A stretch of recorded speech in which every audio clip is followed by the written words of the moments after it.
하나님께서 3년 넘게 엘리야를 감추시고 숨겨두셨습니다. 그리고 나서 15절을 보시면 숨겨두었던 엘리야를 이제 아합에게 보이십니다. 15절을 보시면 엘리야가 이르되 내가 섬기는 만군의 여호와께서 살아계심을 두고 맹세하노니 내가 오늘 아합에게 보이리라. 엘리야가 아합에게 보이겠다 이렇게 이야기했었던 이유는 1절에 보면 많은 날이 지나고 제3년에 여호와의 말씀이 엘리야에게 임했기 때문입니다. 너는 가서 아합에게 보이라. 내가 비를 지면에 내리리라. 주님 말씀하셨습니다. 3년 넘게 엘리야를 숨겨두셨는데 이제는 보이시겠다라는 것입니다. 하나님의 때가 되었다라는 겁니다. 이제 하나님께서 말씀하시고 하나님의 구원 계획을 이루시겠다라는 것을 보여주시는 것입니다. 여기에서 중요한 진리가 하나 있는데 그것은 하나님께서 숨겨두신다면 하나님께서는 반드시 밝히 드러내실 때가 있다라는 겁니다. 우리가 어릴 때 숨바꼭질을 하지 않습니까? 저희 아이들도 어렸을 때, 지금은 안 하지만 숨바꼭질을 하는 걸 참 좋아했습니다. 그때가 이제 제가 미국에서 유학할 때였는데 집도 좁아가지고 사실 숨을 데도 별로 없었습니다. 그런데 그렇게 숨바꼭질을 하자고 합니다. 근데 아이들의 특성은 뭐냐면 못 찾도록 숨는 데 있습니다. 그래서 아이가 어디 숨었는지 다 보이지 않습니까? 그런데도 어디 있지? 우리 아들, 우리 딸 어디 있지? 아유 못 찾겠네. 그러다가 아이고 여기 있구나 하면은 그제서 참 좋아합니다. 근데 부모가 숨을 때는 아이들과 좀 다릅니다.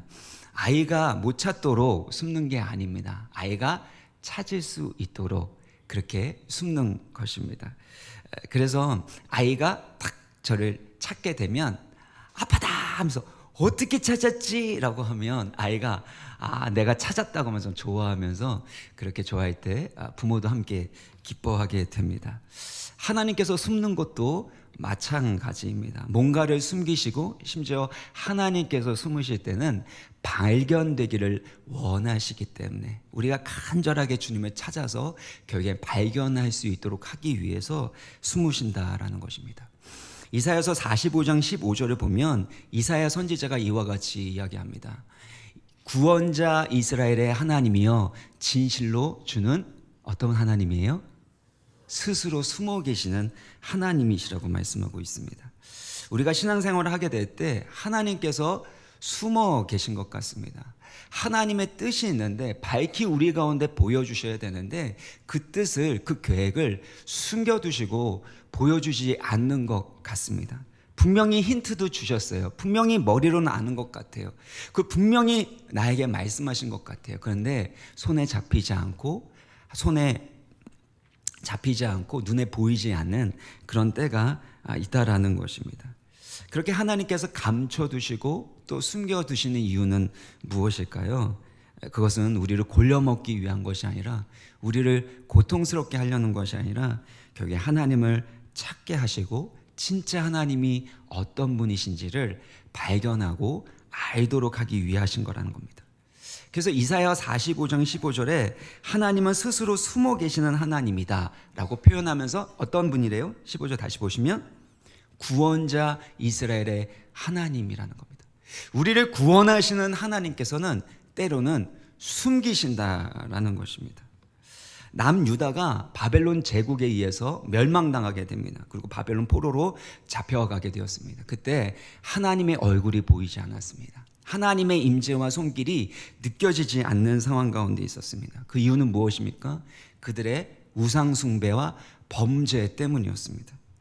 그들을 향한 하나님의 징계와 심판으로 인해서 그들은 하나님의 얼굴을 보지 못하고 숨어 계시는 그 하나님의 심판 앞에서 사실 그들은 고통당할 수밖에 없었습니다. 그런데 그것은 결국에 그들로 하여금 회개하여 하나님께로 돌아오고 참된 회복을 경험하도록 하기 위함이었다는 것입니다. 마찬가지입니다. 하나님이 때로는 우리 가운데 숨겨두시는 것이 있습니다. 하나님의 얼굴이 보이지 않고 하나님의 손길이 명확하게 나타나지 않을 때가 있습니다. 그것은 우리 가운데 더 큰 회복과 은혜와 복을, 유익을 주시고자 하시는 것을 믿으시기를 바랍니다. 그러면 누구에게 이 하나님이 밝히 보여 주실까요? 첫 번째는요, 겸손히 부르짖는 자에게 보여주신다라는 것입니다. 24절을 보시면 너희는 너희의 신의 이름을 부르라. 나는 여호와의 이름을 부르리니 이에 불로 응답하는 신 그가 하나님이라. 엘리야가 하나님의 이름을 부릅니다. 여호와의 이름을 불렀을 때 불로 응답하시겠고 하나님, 여호와 하나님만이 참된 신이신 것을 증거하시겠다고 말씀하고 있는 것입니다. 하나님께서 우리 가운데 숨겨진 것 같은 그때가 있다면 사실 그때는 하나님을 부르짖을 때라는 것입니다. 시편 1절에도 보면 여호와여 어찌하여 멀리서 계시며 어찌하여 환난 때에 숨으시나이까. 환난 때 하나님께서 멀리 계신 것 같고 또 하나님이 숨으시는 것 같은 그때가 있는데 1절에서는 그렇지만 17절에는 뭐라고 하냐면요, 여호와여 주는 겸손한 자의 소원을 들으셨사오며 그들의 마음을 준비하시며 그들의 마음을 경고케 하시며 귀를 기울여 들으시고, 우리로 하여금 겸손하게 하셔서 하나님께 부르짖게 하시고 그래서 그 겸손한 자의 기도에 응답하신다고 말씀하는 것입니다. 느부갓네살 왕이 꿈을 꾸었습니다. 당시에 바벨론 문화에서 왕이 꿈을 꿨다라는 것은 이 꿈에 신의 메시지가 담겨져 있다는 것을 의미했습니다. 아주 의미심장한 꿈이었고 그런데 아주 심란하고 혼란스럽게 만드는 꿈을 느부갓네살 왕이 꾸게 되었습니다. 그래서 왕이 모든 신하들을 모으고 또 지혜자들을 불러서 명령을 합니다. 내가 꾼 꿈을 해석을 하면 내가 큰 상을 내리겠지만 그 꿈을 해석하지 못하면 모든 지혜자들, 점성술가들, 그때 박사라고도 할 수 있는데요, 천문학에 대해서 연구했었던 사람들을 다 죽이겠다라고 말합니다. 꿈이 무엇인지도 얘기하지 않은 채 그 꿈에 대해서 해석하라는 아주 포악한 행위를 저질렀습니다. 그때 어떻게 할 줄을 모르는 상황 가운데서 다니엘이 간절히 하늘의 하나님께 기도하게 되죠. 다니엘서 2장 17절 보면 이에 다니엘이 자기 집으로 돌아가서 그 친구 하냐냐와 미사엘과 아사라에게 그 일을 알리고 하늘에 계신 하나님이 이 은밀한 일에 대하여 불쌍히 여기사, 그래서 어떻게 해요? 이 모든 일로부터 죽임을 당하지 아니하기를 그들로 하여금 구하게 하니라. 함께 간절하게 기도했을 때 하나님께서는 감추어뒀던 은밀한 일을 보여주시고 하나님의 구원의 역사를 이루어 주셨다라는 것입니다. 우리의 힘과 능력으로 해결할 수 없는 그때에 아무리 애쓰고 노력해도 앞길이 보이지 않을 때 해야 될 일이 무엇입니까? 막 낙심이 밀려오게 되고 더 이상은 못할 것 같다라고 생각하는 그때 해야 할 일이 있다면 하늘에 계신 하나님께 부르짖는 것입니다. 예레미야서 33장 3절을 보면은요, 같이 한번 읽어볼까요? 시작. 너는 내게 부르짖으라. 내가 내게 응답하겠고 내가 알지 못하는 크고 비밀한 일을 내게 보이리라. 크고 은밀한 일을, 비밀한 일을 내게 보이리라 라고 말씀하셨습니다. 우리 인생 살다 보면은요, 사실 우리 힘으로 할 수 없는 이들이 얼마나 많습니까? 아무리 노력해도 답이 나오지 않는 때가 참 많습니다. 화가 나고 분노가 일어나고 때로는 낙심케 되는 이들이 생길 때 그때 해야 할 일이 있다면 바로 부르짖는 겁니다. 왜요?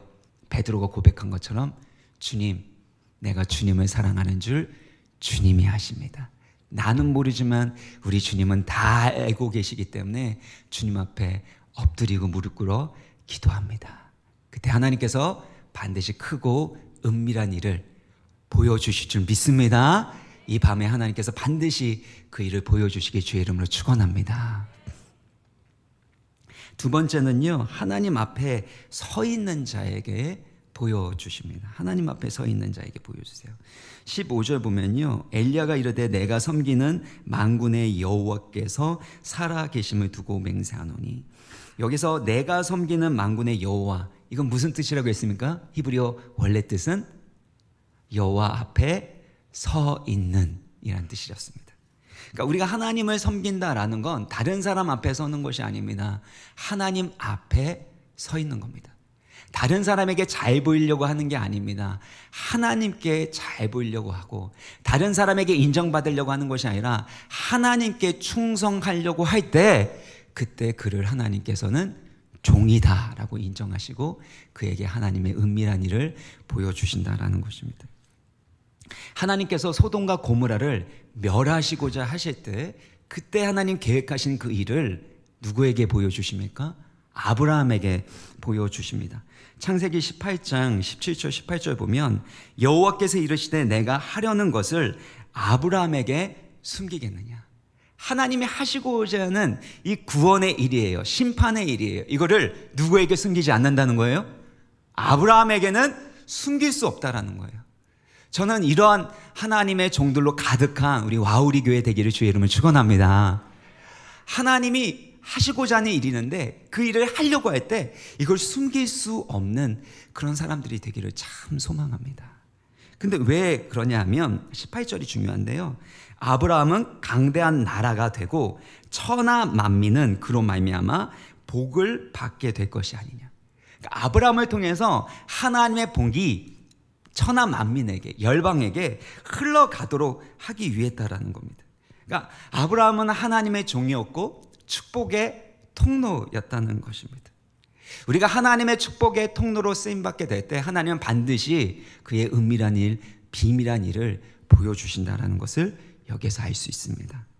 뿐만 아니라 18장 22절로 가게 되면요, 22절로 가게 되면 사람들이 거기서 떠나 소돔으로 향하여 가고 아브라함은 누구 앞에 그대로 섰어요? 여호와 앞에 그대로 서 있었다라는 것입니다. 여호와 앞에 서 있는 여호와를 섬기는 종으로 섬겼다라는 것입니다. 여러분은 누구 앞에 서 있습니까? 누구의 인정을 받으려고 합니까? 누구에게 잘 보이려고 합니까? 직장 생활을 하다 보면 정말 내가 잘 보여야 하는 상사가 있습니다. 내 인생을 살아가다 보면 정말 누군가에게 인정과 도움을 받아야 될 그 대상이 있습니다. 그러다 보면 사실 욕심도 생기고 그러다 보면 때론 두려움도 생기게 됩니다. 근데 주님께서는 이 밤에 말씀하십니다. 다른 사람 앞에 서 있는 자로 살지 말고 다른 사람에게 인정받는 자, 다른 사람에게 잘 보이려고 하지 말고 하나님께 잘 보이는 하나님 앞에 서 있는 종으로 살아가라. 아모스서 3장 7절을 보면요, 같이 한번 읽어볼까요? 제가 참 좋아하는 말씀인데요, 읽겠습니다. 시작. 주 여호와께서는 자기의 비밀을 그 종 선지자들에게 보이지 아니하시고는 결코 행하심이 없으시리라. 누가 하나님의 종이에요? 하나님이 하시고자 하는 그 일을 보여주시는 사람이라는 것입니다. 저는 하나님의 사람들은 반드시 하나님의 계획들을 알고 있다고 믿습니다. 중보기도라는 표현을 쓰긴 좀 그렇지만 정말 하나님 주시는 마음을 가지고 그렇게 기도하는 사람들에게 하나님이 이들을 보여주십니다. 근데 그때 중요한 것은 하나님이 보여주시는 것들을 함부로 발설해서는 안 된다는 겁니다. 난 이런 것들을 봤기 때문에 특별한 사람이라고, 내가 이만큼 많은 것을 알고 있다고. 그래서 심지어 내가 보고 있는 걸 누군가에게 가서 장로님 그렇게 살면 안 됩니다. 목사님 그런 식으로 사역하면 안 됩니다. 요즘 말씀 준비가 잘 안 되는 것 같은데 주님이 오늘 새벽에 말씀하셨습니다. 이러시면 큰일 납니다.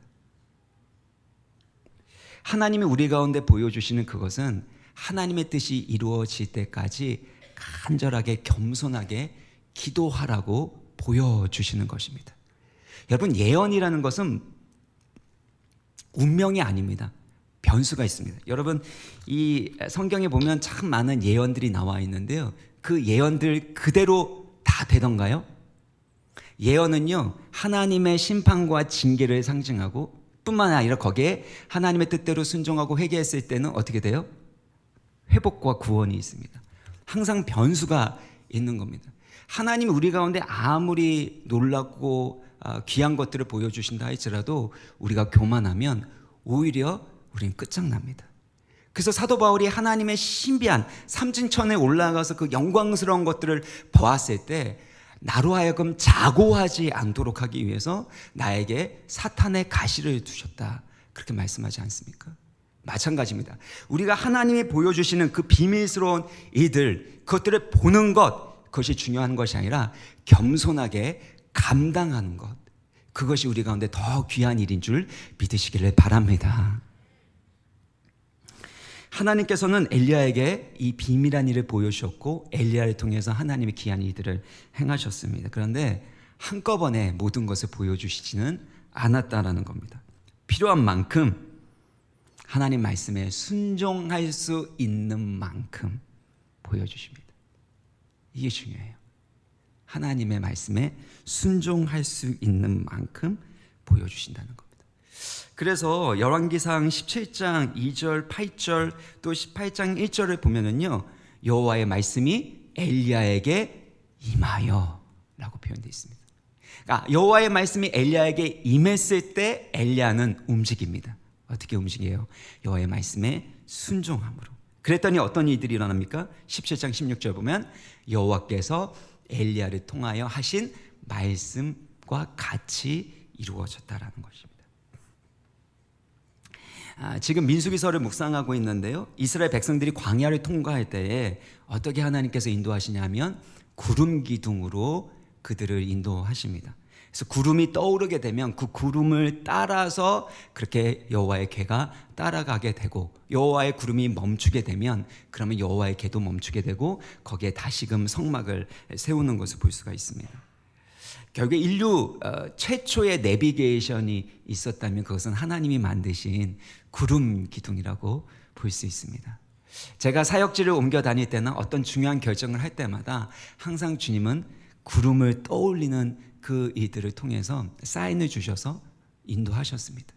구름이 떠오를 때 성령 하나님께서 마음에 감동을 주시고 사람들을 통해서 도전케 하여 주시고 또 말씀을 통해서 이 성경 말씀을 통해서 확증하시고 그 말씀에 따라 한 걸음 한 걸음 인도해 주셨다라는 겁니다. 그러므로 성령의 구름 기둥, 하나님 말씀에 따라 매일매일 그렇게 따라가시고 또 하나님의 말씀에 순종하시기를 주의 이름으로 간절히 부탁을 드립니다. 그러므로 우리 인생에 하나님이 숨어 계시는 것 같이 느껴질 때 겸손하게 하나님의 이름을 부르주십시오. 다른 방법이 없습니다. 그리고 하나님 앞에 서 있는 자로서 살아가십시오. 그러면 매일매일, 매일 새벽마다, 매일 아침마다 주님 일용할 양식, 영의 양식을 주시고 말씀을 주시고 우리의 삶을 인도해 주실 줄 믿습니다. 이제 엘리야가 아합에게 나타나서 그와 대면하게 됩니다. 10절에 나온 것처럼 아합이 엘리야를 찾기 위해서 사람을 보내지 않은 족속이나 나라는 없을 정도로 엘리야를 잡는데 혈안이 되어 있었습니다. 그만큼 엘리야는 아합에게 있어서 괴로움의 대상이었고 골칫덩이였습니다. 그래서 아합이 엘리야를 보자마자 뭐라고 하죠? 17절을 보면 엘리야를 볼 때 아합이 그에게 이르되 이스라엘을 괴롭게 하는 자여 너냐? 근데 이게 사실은 히브리 원문은 보면요, 너구나 이스라엘을 괴롭게 하는 자가, 이런 뜻입니다. 너구나. 이 아합이 이 가뭄의 원인, 이스라엘이 고통당하는 원인을 누구에게 두고 있어요? 엘리야에게 두고 있었습니다. 엘리야가 말한 그대로 3년이 넘게 비가 한 방울도 내리지 않는 그 재난을 보면서도 엘리야의 말을 사실은 온전히 믿고 있지 않는 것입니다. 그가 믿음이 있어서 이렇게 표현한 거라고 볼 수 없습니다. 계속해서 바알과 아사랴 그 선지자들을 모으고 하나님과 대결하려는 그 모습들을 봤을 때는 아합은 그냥 머리로 그냥 추정하는 그런 부분으로서 엘리야가 그런 말을 했고 이스라엘 전체가 뒤숭숭해진 그런 상황들, 그래서 그 책임이 마치 아합에게 있는 것처럼 여호와를 섬기지 않았기 때문에 그런 것처럼 그렇게 느끼도록 만들었기 때문입니다. 결국에 누구 때문에 이런 악한 일이, 재난이 일어났는지를 분별하지 못하는 어리석음 가운데 빠져 있는 것을 볼 수 있습니다. 잠언서 4장 19절을 보면요, 악인의 길은 어떤 길이래요? 어둠 같아서 그가 걸려 넘어져도 그것이 무엇인지 깨닫지 못하니라. 악인의 길이 안타까운 이유는 어둠 같기 때문에 그가 걸려 넘어져도 그것이 무엇 때문인지, 누구 잘못인지, 어떻게 그것을 바꿔나갈 수 있는지를 깨닫지 못한다라는 것입니다. 그래서 회개한다라는 것 자체도요, 하나님의 은혜인 거예요. 뭔가 잘못됐을 때 그 잘못의 원인이 누구에게 있는지를 분별할 수 있는 것도 성령께서 우리 가운데 깨닫게 해주시기 때문이라는 것입니다. 근데 아합은 현재 일어나고 있는 재난과 골치 아픈 일들의 원인이, 책임이 바로 엘리야에게 있다고 책임 전가를 하고 있는 겁니다. 이게 죄의 특성입니다. 죄의 특성은 나의 죄를 탓하게 되고 전가하게 됩니다. 아담과 하와가 선악과를 이렇게 먹었습니다. 그때 왜 너희가 먹었냐라고 했을 때 아담이 뭐라고 하죠? 창세기 3장 12절 보면 아담이 이르되 하나님이 주셔서 나와 함께 있게 하신 여자, 그가 그 나무의 열매를 내게 주므로 내가 먹었나이다. 그러니까 여자가 줘서, 하나님이 주신 여자가 줘서 내가 이걸 먹었습니다. 누굴 탓하고 있는 거예요? 사랑하는 아내를 탓하고 있고, 더 나아가서 하나님이 이 아내 주셨지 않습니까? 하나님이 주신 건데, 이런 하나님께 책임 전가하는 마음이 있다는 겁니다. 우리가 죄를 짓게 되면요, 또 우리 가운데 두려움이 생기게 되고 탐욕이 생기게 되어지면 하게 되는 일이 뭐냐면 자꾸 탓하고 책임을 전가하는 일입니다. 가정 안에서도 문제와 어려움이 생기면 서로가 책임지려고 하면 얼마나 좋습니까? 그런데 때로는 서로가 책임지려고 하다 보면 때로는 그렇게 하는 게 아니라 나중에 당신이 책임져야 돼. 당신 탓이, 당신이 바꾸면 우리 가족 모두가 행복할 텐데 라고 그렇게 책임 전가하는 모습들이 보이지 않습니까? 내로남불도 마찬가지입니다. 내로남불이 뭡니까? 내가 하면 로맨스, 남이 하면 불륜이죠. 내로남불. 근데 우리가 사실 그렇습니다. 내가 할 때는 어떻게든 이유가 있어요. 합당한 이유를 만들어내려고 합니다. 그래서 여러분, 부부 싸움을 하던 자녀들과 싸움을 하던지 간에요, 여러분 그 심리학적으로도 인지 부조화라는 게 있거든요. 사실 내가 생각해도 말이 안 되는데 말이 안 되는 것들을 말이 되도록 하기 위해서 말도 안 되는 얘기를 계속해서 하게 되고, 말도 안 되는 얘기 하지 말라고 계속해서 얘기하고 싸우다 보면 더 말이 안 되는 얘기를 하다 보면 결국에는 말도 안 되는 그런 일들이 일어나게 되는 거죠.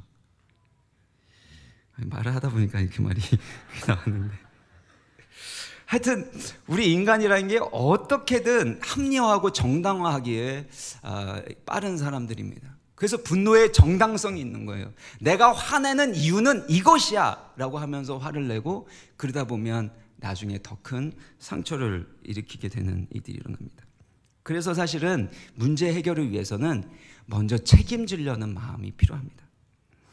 과도하게 책임지는 것도 사실은 안 됩니다. 가룟 유다처럼 너무나도 자책감 가운데 파멸의 길에 가는 것도 교만함입니다. 내가 책임질 수 없는 걸 자꾸 책임지려고 하고, 그러다 보니까 책임져야 하는 것도 책임지지 못하게 되는 이들이 일어나게 되는 거죠. 그래서 과도한 책임도 어리석은 것이고 교만함입니다. 그러나 영적 리더로 살아간, 문제를 해결하는 사람으로 살아간다는 것은요, 책임지는 사람으로 살아가는 겁니다. 와우리 교회가 어떻게 이렇게 성장했습니까? 이거는요, 열심히 일한 사람들이 있기 때문이 아니라 사실은 책임지는 사람이 있었기 때문입니다. 목숨 걸고 생명 걸고 책임지려고 했었던 담임 목사님이 계시고, 장로님들과 중직자들, 우리 가정교회 가장과 총무가 있었기 때문에 이들이 가능했던 것입니다. 사랑하는 여러분, 사랑으로 열정으로 많은 일을 하려고 하지 마십시오. 정말 하나님 아버지의 마음으로 겸손하게 책임지려고 하시기를 바랍니다. 그러면 하나님 반드시 책임질 수 있는 힘과 지혜와 권능을 주실 줄 믿습니다. 가정도 마찬가지입니다. 때로는 힘들고 어려운 위기를 겪지만 어떻게 가정이 지켜지게 되죠? 가정을 책임지려고, 사랑하는 자녀들을 책임지려고 하나님 앞에 눈물로 기도한 우리 어머니들이 계시기 때문에, 그런 아버지들이 계시기 때문에 지금의 가정이 세워진 것이 아닌가요? 그런데 아합은 이것들을 책임 전가하게 되었죠. 그때 엘리야가 이 어리석고 완고한 아합에게 뭐라고 합니까? 18절 보면요, 그가 대답하되 내가 이스라엘을 괴롭게 한 것이 아니라 당신과 당신의 아버지의 집이 괴롭게 하였으니 이는 여호와의 명령을 버렸고 당신이 바알들을 따랐습니다. 이유가 어디 있대요? 아합의 아버지가 바로 바알을 그렇게 숭배했고 또 하나님의 명령을 버렸기 때문이다라고 말하고 있습니다. 이것을 깨달으라고 3년이 넘게끔 그렇게 시간을 주신 거고 또 고통과 고난의 시간을 겪게 하셨습니다. 그런데 그런 잘못과 그 책임을 느끼지 못했다라는 것입니다. 적용하자면 우리는 우리의 관계 가운데서 우리의 잘못에 대해서 얼마나 인정하십니까? 다툼이 일어났을 때 그것이 누구의 탓이라고 여러분 느껴지십니까? 많은 경우에는요 100대 빵은 없습니다. 자동차 사고하고 이 관계하고는 좀 비슷한 것 같아요. 사고가 나면 100대 빵은 쉽지 않습니다. 많은 경우에는 60대 40, 70대 30입니다. 그러다 보면 30만큼의 손해를 본 사람은 70 더 잘못한 사람 볼 때마다 막 우라통이 치미는 거죠. 그래서 당신이 바뀌어야 된다고, 당신이 그렇게 행동하고 말하기 때문이라고 그렇게 합니다. 그런데 70 잘못한 사람 잘못한 거죠. 얼마만큼이요? 70이죠. 근데 싸우다 보면은 그 상대방은 뭐라 그래요? 당신도 문제 있어. 당신도 잘못했어. 얼마만큼? 30이죠. 근데 그쪽에서는 35라고 얘기해. 40이라고 얘기해. 그러면 아니야, 당신이 80 잘못한 거야. 이렇게 나가다 보면은 결국에는 이제 법적 분쟁으로 자동차에서 자동차 사건과 같이 이제 그 요즘에 그 유튜브에도 그런 거 나오잖아요. 그 판결이 되는데 여러분 그때 필요한 건 뭐냐면요. 하나님 앞에서 내 마음을 깨트리는 겁니다. 내가 40 잘못했으면요. 40 잘못했다고 먼저 인정하면 안 될까요? 상대방 60 잘못한 거 그거 지적하기 전에 내가 40 잘못했다고, 내가 30 잘못했다고, 당신이 애쓰고 노력하고 수고하고 있는데 내가 더 노력하지 못해서 미안하다고 그렇게 이야기하면 안 될까요? 근데 자꾸 우리는 우리의 의로움을 자꾸 주장하는 거죠. 내가 그럴 수밖에 없었다라는 정당성을 입증하고 싶은 거죠. 인정받고 싶은 거죠. 나 좀 이해해 달라는 거죠. 그런데 누가 해결자라고요? 나의 잘못을 먼저 인정하고 회개하는 자, 먼저 책임질 수 있는 자를 통해서 하나님의 화평과 하나님의 능력이, 치유가 그 가정 가운데, 관계 가운데 임할 줄 믿습니다. 잘 적용해 보시기 바랍니다. 싸울 때 몇 잘못했는지 서로 따지라는 것이 아니라 하나님이 내 가운데 보여주시는 것이 있다면 그것을 먼저 회개하고 잘못을, 용서를 구할 수 있는 것이 필요하다는 것이죠. 이제 하이라이트로 진입하게 됩니다. 엘리야는 바알 선지자들과 영적 대결을 하게 되죠. 19절을 보시면 바알 선지자 450명과 아세라의 선지자 400명이 총 850명이 갈멜산으로 이렇게 모이게 됩니다. 그래서 850대 1로 이렇게 대결을 펼치게 됩니다. 사실 엘리야가 제안한 조건대로 이제 대결이 이루어지는 거거든요.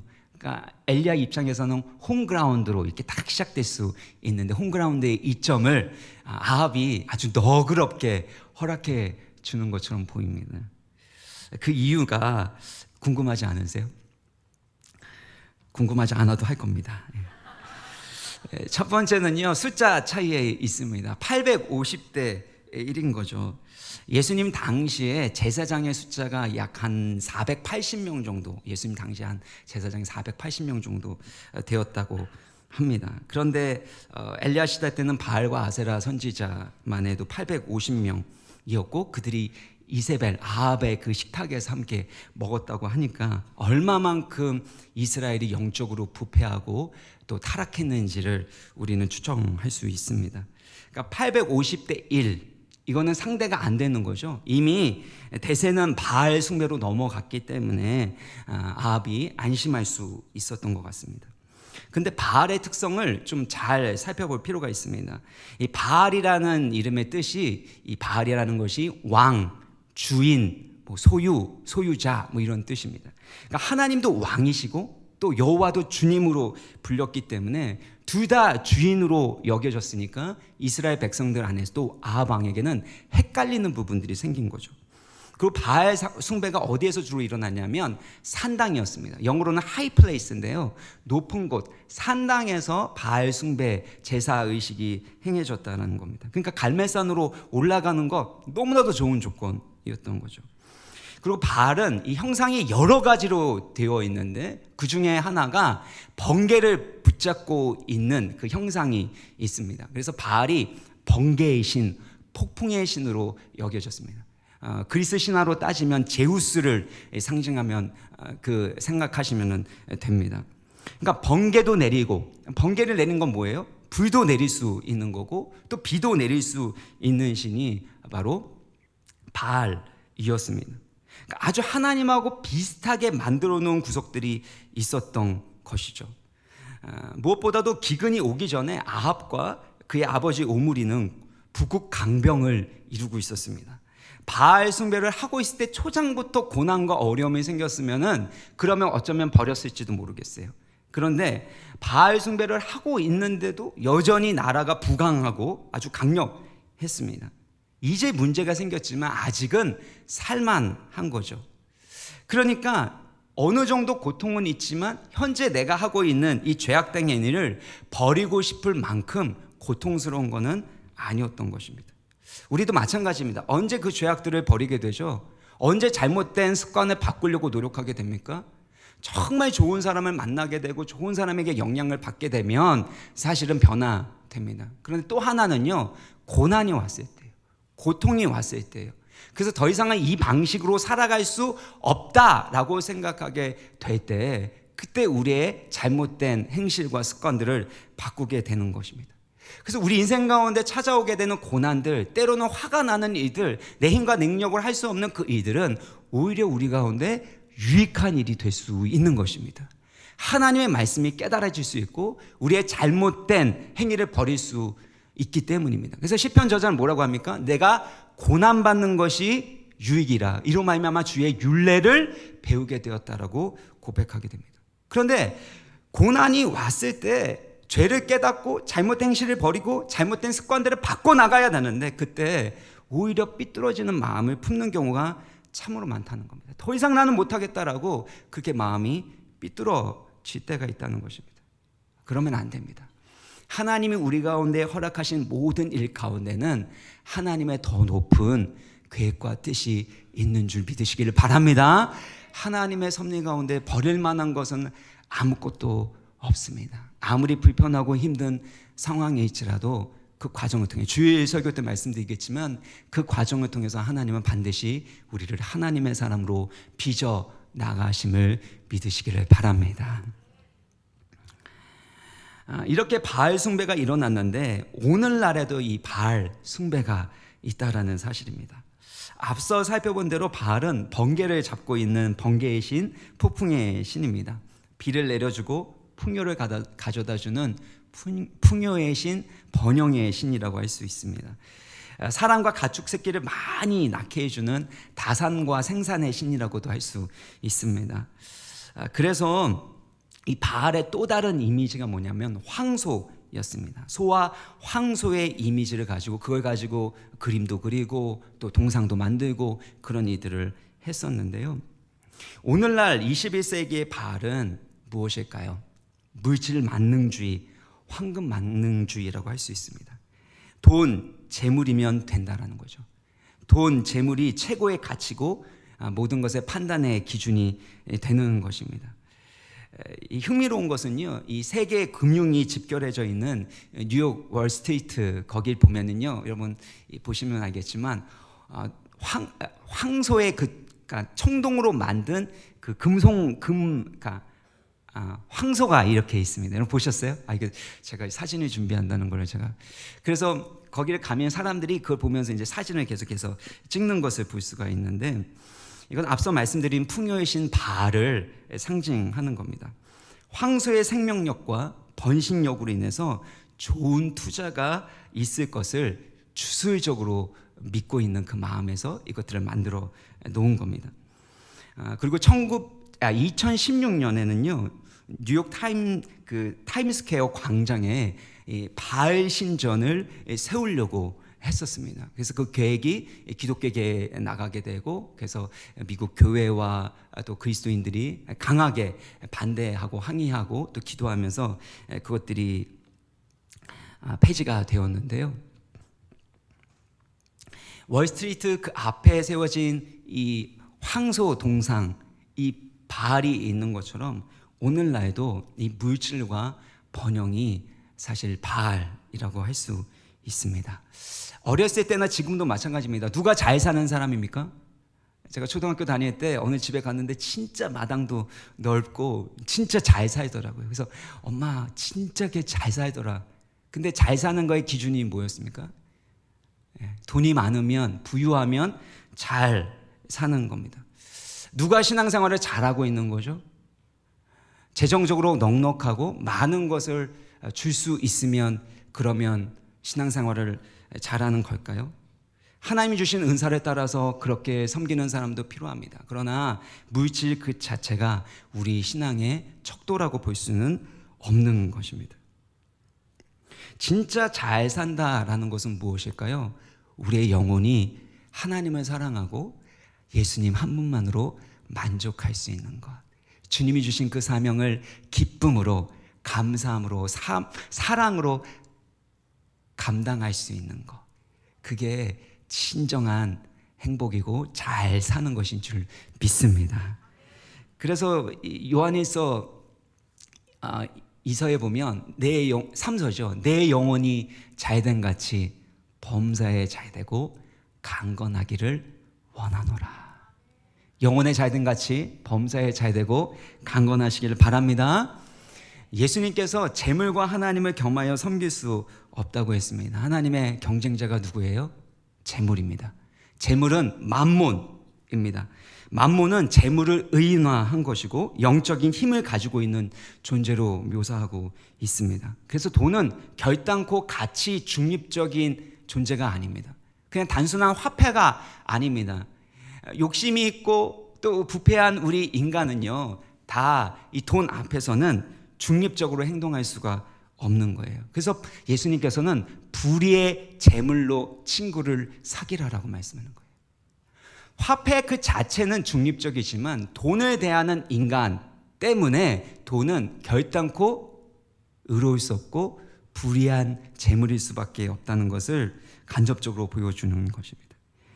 그래서 우리가 얼마만큼 주님을 사랑하는가라는 부분은요, 결국엔 돈 앞에서의 우리의 모습을 살펴보아야 합니다. 나의 재정을 어떻게 사용하고 있는가?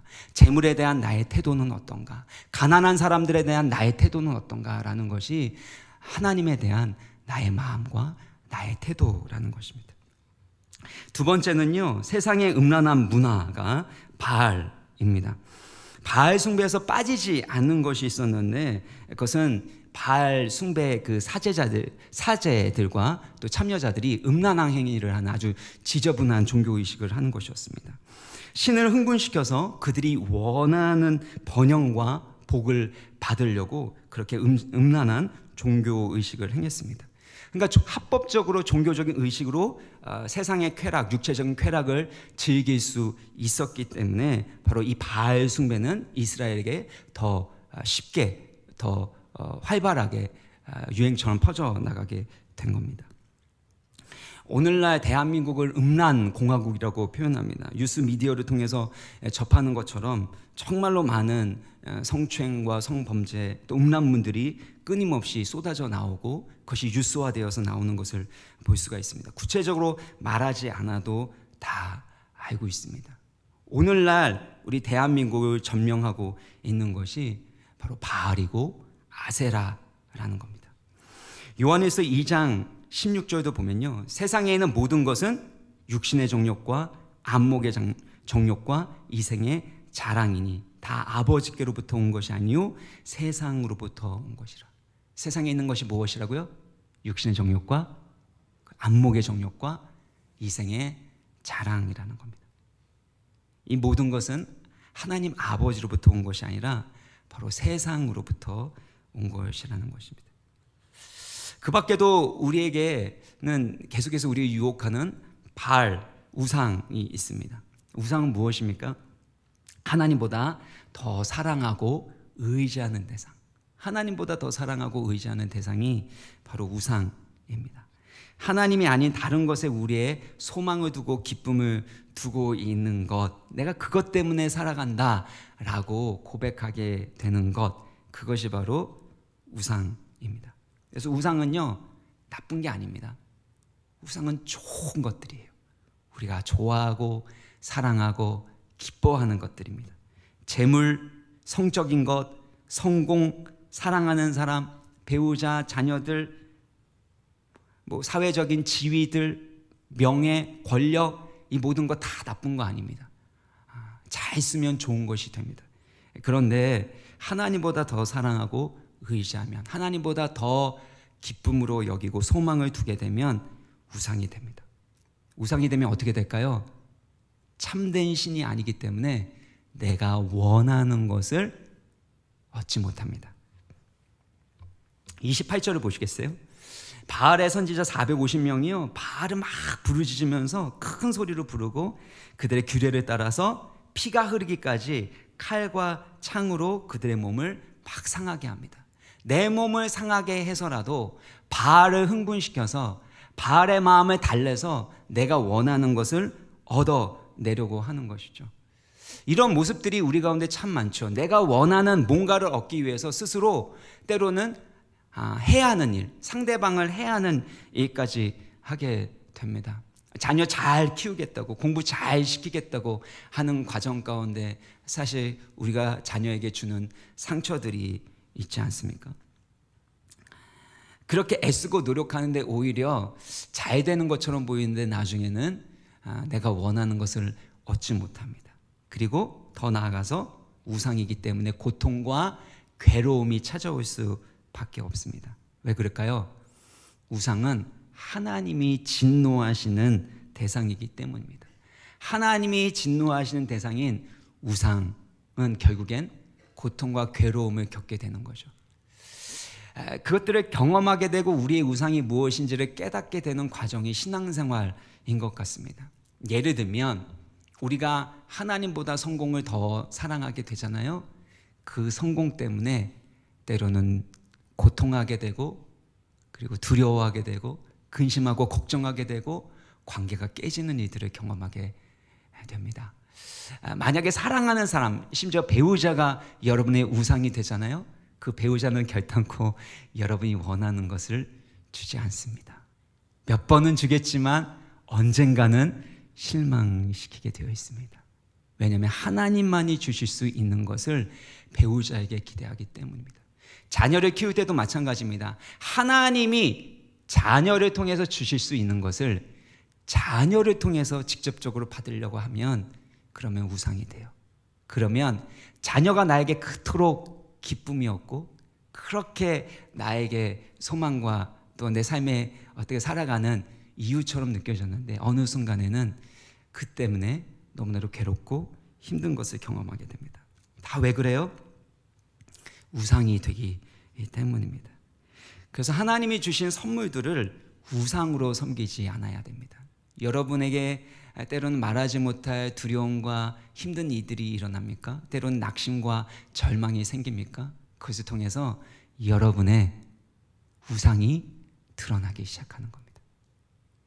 여러분에게 뭔가 열매가 맺혀져야 되는데 열매가 맺혀지지 않고 뭔가 기근과 메마름을 경험하게 되십니까?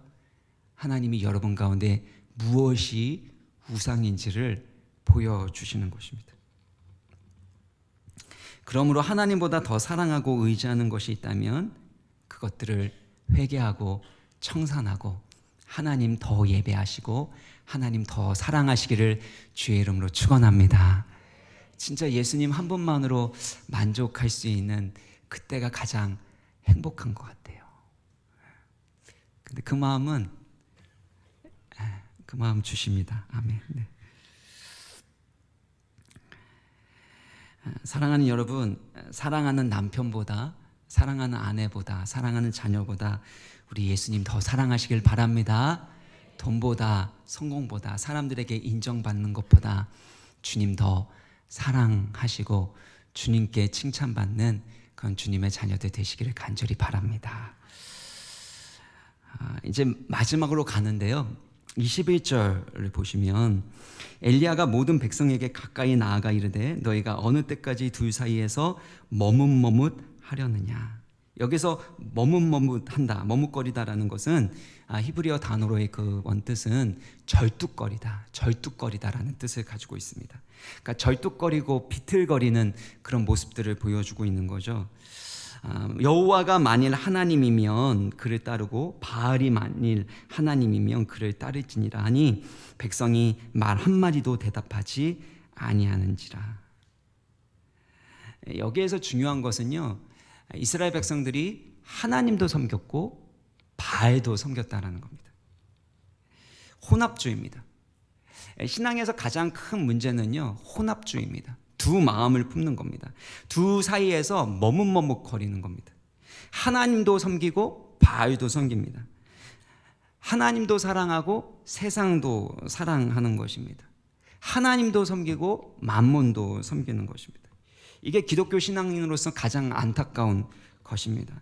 마지막 심판이 있습니다. 하나님 반드시 우리 가운데 결산하실 때가 옵니다.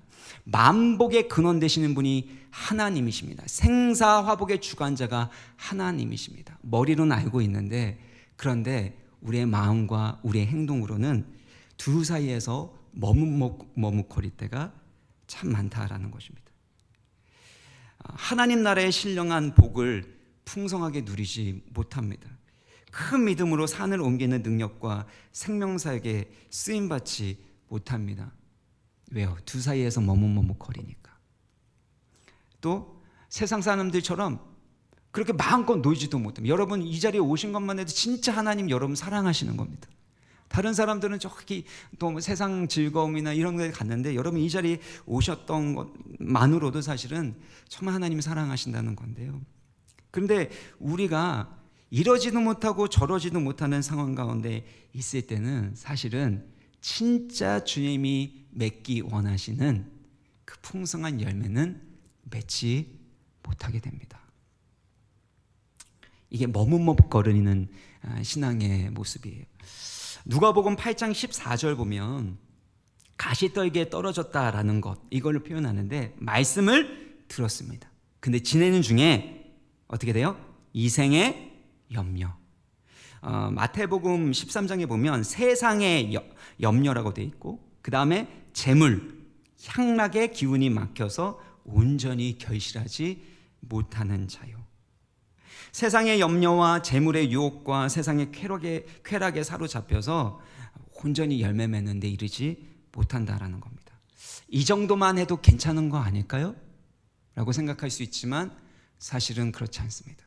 가시떨기의 기운에 막혀서 온전히 결실하지 못하는 사람은 예수님의 관점, 복음서의 관점에서는 구원받은 사람이 아닙니다. 하나님 나라에 합당한 삶이 아닌 것입니다. 그래서 라오디게아 교회에도 이렇게 말씀을 하신 거죠. 적당하게 신앙생활하고 있는 거 안 돼. 이거 표현하고 있는 겁니다. 요한계시록 3장 16절 뭐라 그럽니까?